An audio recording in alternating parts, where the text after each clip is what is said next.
Assalamualaikum warahmatullahi wabarakatuh. Perkenalkan, nama saya Muhammad Tajuddin dengan NIM 21301066. Saya dari kelas HKIB dan berdirinya saya di sini untuk mempresentasikan rangkuman dari pemikiran filsuf yang bernama Al-Kindi. Pertama-tama, marilah mengucapkan puja dan puji syukur kehadirat Allah Subhanahu wa taala yang telah memberikan rahmat serta hidayat sehingga kita bisa bernafas dan hidup sampai pada hari ini. Dan yang kedua, salawat serta salam semoga tercurahkan kepada junjungan Nabi besar Muhammad SAW yang telah membimbing dari zaman jahiliyah sampai zaman ad-dinul Islam wal iman. Yang saya hormati Bu Nur Mahmuda selaku dosen pengampu mata kuliah filsafat ilmu dan teman-teman yang saya hormati. Di sini sebelum masuk ke pemikiran tokoh, saya akan memaparkan sebuah biografi singkat dari Al-Kindi tersebut. Al-Kindi atau bisa disebut Al-Kindus, nama lengkapnya yakni dengan nama lengkap panjang Abu Yusuf Ya'qub bin Ishaq bin Sabbah bin Imran bin Ismail al-Ashaj bin Qais Al-Kindi yang lahir di Kufah atau kalau sekarang bisa disebut dengan negara Irak pada tahun 801 Masehi pada masa kekhalifahan Harun ar-Rasyid. Mungkin itu sekian dari biografi. Sekarang masuk ke dalam pemikiran Al-Kindi. Pemikiran Al-Kindi merupakan refleksi doktrin-doktrin yang diperolehnya dari sumber-sumber Yunani klasik dan warisan Neoplatonis yang dipadukan dengan keyakinan agama yang dianut oleh Al-Kindi, yakni merupakan agama Islam.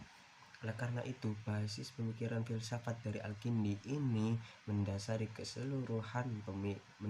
keseluruhan pemikiran tokoh-tokoh sebelumnya yang ditemukan dalam risalah Fi al-Hudud al-Asya.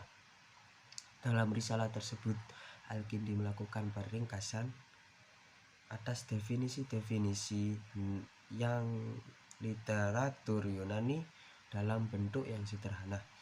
Ringkasannya pada awalnya hendak memaparkan filsafat Yunani oleh banyak sejarawan dinilai hanya merupakan ringkasan definisi secara harfiah saja yang merujuk kepada Aristoteles, yakni pendahulu sebelum filsafat Al-Kindi lahir.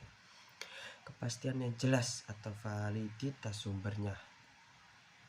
Sementara dalam risalah Al-Kindi yang khusus memaparkan bagian permulaan dari disiplin filsafat, Al-Kindi mengemukakan 6 definisi filsafat yang seluruhnya bercorak dari filsuf pendahulu yakni Platonis.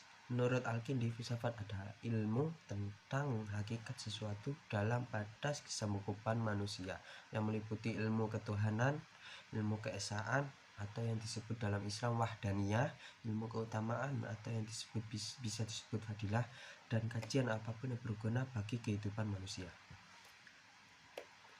Al-Kindi juga berpandangan bahwa tujuan para filosof pendahulu dalam berteori adalah mengetahui kebenaran yang kemudian ditindaklanjuti dengan amal perbuatan dalam tindakan. Semakin dekat manusia pada kebenaran, maka semakin dekat pula pada kesempurnaan. Oleh karena itu, pengetahuan tentang kebenaran menurut Al-Kindi dan hal-hal lain yang diverifikasi dari problem kebenaran merupakan orientasi para filosof pendahulu tanpa membedakan latar pemikiran dan jenis ataupun aliran yang dianut. Mungkin sekian pemikiran singkat dari tokoh filsuf Al-Kindi. Kurang lebihnya mohon maaf. Wassalamualaikum warahmatullahi wabarakatuh.